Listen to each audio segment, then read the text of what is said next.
कच्छ जे बारे में अॻ में मुख़्तसिर तौर ते ॿिए भाङे में समाज जे बारे में मुख़्तसिर मूं तारुफ़ बयानु कयो। भाङे 3 में हिन हिस्से में काछे में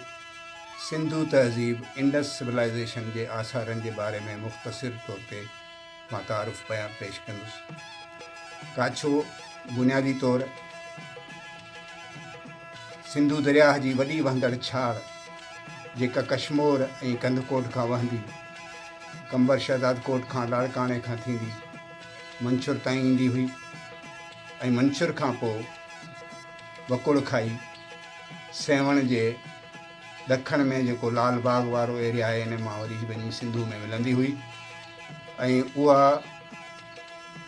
छाड़ पोइ उन जी ॿी जेका दांस्तर जे नाले सां हींअर मशहूरु आहे उहा छाड़ सेवण जे हिकिड़ी छाड़ उन मां निकिरंदी हुई जेका सेवण जे उत्तर खां वरी वञी सिंधु दरिया में पवंदी हुई। काछे जो मैदानी इलाइक़ो ऐं मंछुर मुंहिंजी नज़र में काछे में सिंधु दरिया जी उहा वहंदड़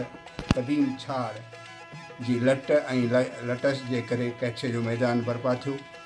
या वजूद में आयो ऐं ख़ुदि मंछुर बि उन वहकिरे जे नतीजे में वजूद में आई जेका हींअर एशिया जी वॾे में वॾी मिठे पाणी जी ढंढ सॾिजे थी ऐं जेका वदाली जे वर चढ़ी वई आहे। उन छाड़ जो ज़िक्र ख़ासि तौर ते रावल्टी कयो आहे ऐं रावल्टी जो उन किताब सिंध जो मेहराण जे नाले सां अता मोहम्मद भंभरे तर्जुमो बि कयो आहे, जंहिंजे मुताले मां ख़बर पइजी सघे थी त सिंधुअ जी उहा क़दीम छाड़ कश्मीर खां कंदकोट खां वहंदी मंछुर ताईं ईंदी हुई। उन जे किनारे क़दीम सिंधु तहज़ीब जंहिंखे असीं मोहनजोदड़ो या हड़प्पा तहज़ीब था चऊं, उन जा आसार उन छाड़ जे किनारे ते अॼु बि मौजूदु आहिनि। उन्हनि में हिकिड़ो गाजी शाह जंहिं ते नालो एंजी मुजमदार तहक़ीक़ दौरान रखियो, जंहिंखे मक़ामी तौर ते माड़ी खड़दड़ो या प्यारे जी माड़ी चऊं था। ही माॻ घटि में घटि माहिरनि जे मुताबिक़ 6000 साल क़बल मसीह क़दीम आहे, जंहिंमें सिंधु तहज़ीब जा आसार मिलिया आहिनि। ही माॻ गाजी शाह खां ॾखण तरफ़ 1 किलोमीटर ते टोड़ी वारे इलाइक़े में नए जे किनारे ते मौजूदु आहे। ऐं उन खां पोइ जॾहिं असां उत्तर ॾे हलंदा ईंदासीं त अलीमुराद जो दड़ो, जंहिंखे मक़ामी तौर ते कलोई जो दड़ो, जेको बहलील शाह ऐं अलीमुराद जे विच ते मौजूदु आहे, जंहिंजी ॿ मुजमदार तहक़ीक़ कई हुई ऐं उन ॻोल्हे लधो हो। उन जा मां बि आसार जेके आहिनि उहे क़दीम ज़माने जा मोहन जी तहज़ीब या इंडस सिविलाइज़ेशन जी तहज़ीब जा आसार मिलिया आहिनि। उन मां सोमरस जो हिकिड़ो जार या ठिकर जो थांव मिलियो, या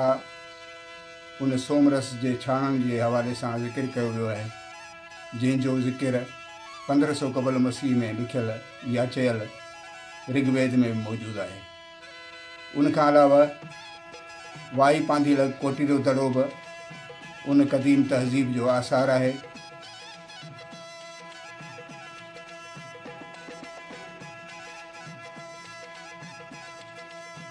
मां इन राय जो बि आहियां त तॾहिं मोहन जे दड़े जी तहज़ीब या मोहन जे दड़े जो शहर काछे वारे इलाइक़े में हो, छाकाणि त काछो उन वक़्तु सिंधु दरिया जे साॼे किनारे खां खीरथर जबल जे पहाड़ी इलाइक़े सां विच वारो सॼो मैदानी इलाइक़ो काछो हो। उन मोहन जे दड़े जी तहज़ीब मां जा आसार जेकॾहिं असीं गौर कयूं था त पहाड़नि में रॉक कार्विंग में बि इंडस स्क्रिप्ट या सिंधु लिखत जो मिलणु बि इहो वाज़ह करे थो त हीउ इलाइक़ो उन सां ॻंढियल ऐं वापारी हवाले सां इन्हनि वापारी रस्तनि सां वेंदड़ माण्हू हुआ ऐं उनखां अलावा झुकर जो दड़ो आहे ऐं अहिड़ा कई क़दीम माॻ आहिनि जेके जोही खां शहज़ाद कोट ताईं दादू लाड़काणो कंबर शहज़ाद कोट ज़िलनि में मौजूदु आहिनि, जेके अञा ताईं हुन एक्सप्लोरेशन या ज़ाहिर करण जा या ॻोल्हे लहण जा मुंतज़िर आहिनि। ऐं झुकर जो दड़ो ख़ुदि उन जे लाइ हड़प्पा जो बि चयो वञे थो त उन मां आमरी कल्चर जा बि निशान मिलिया आहिनि। जेके बि दड़ा ऐं जी मुजमदार हिन काछे वारे इलाइक़े में दरियाफ़्त कया, उन दरियाफ़्त में हुन मुअनि जे दड़े जी तहज़ीब जा आसार ऐं आमरी कल्चर जा आसारनि जी ॻाल्हि कई आहे। मंसूर जे किनारे ते लाखियुनि जो दड़ो या पीर लाखो जंहिंखे लिखियो वियो आहे, उन पीर लाखो जे लाइ पंहिंजी मुजमदार इहो बि चयो त this is an other station of Mohan जो दड़ो, जितां मदर गाडेस जो बि ठिकराठे जो या ठिकर जो ठहियल बुत या मुजसमो मिलियो। त काछो क़दीम ज़माने खां सिंधू तहज़ीब जो याने 5000-8000 साल, छाकाणि त अॼु जदीद तहक़ीक़ दौर जे हवाले सां मोहन जे दड़े जो दौरु 8000 साल क़बल मसीह कथियो वियो आहे। त काछे जे इलाइक़े में, काछे जे मैदानी इलाइक़े में जेके सिंधू तहज़ीब सां तालुक़ु रखंदड़ क़दीम माॻ आहिनि, उन्हनि माॻनि जो तालुक़ु सिंधू तहज़ीब सां आहे। ऐं काछो इन हवाले सां पंहिंजे दामन में सिंधू तहज़ीब जे आसारनि खे अॼु बि सांजो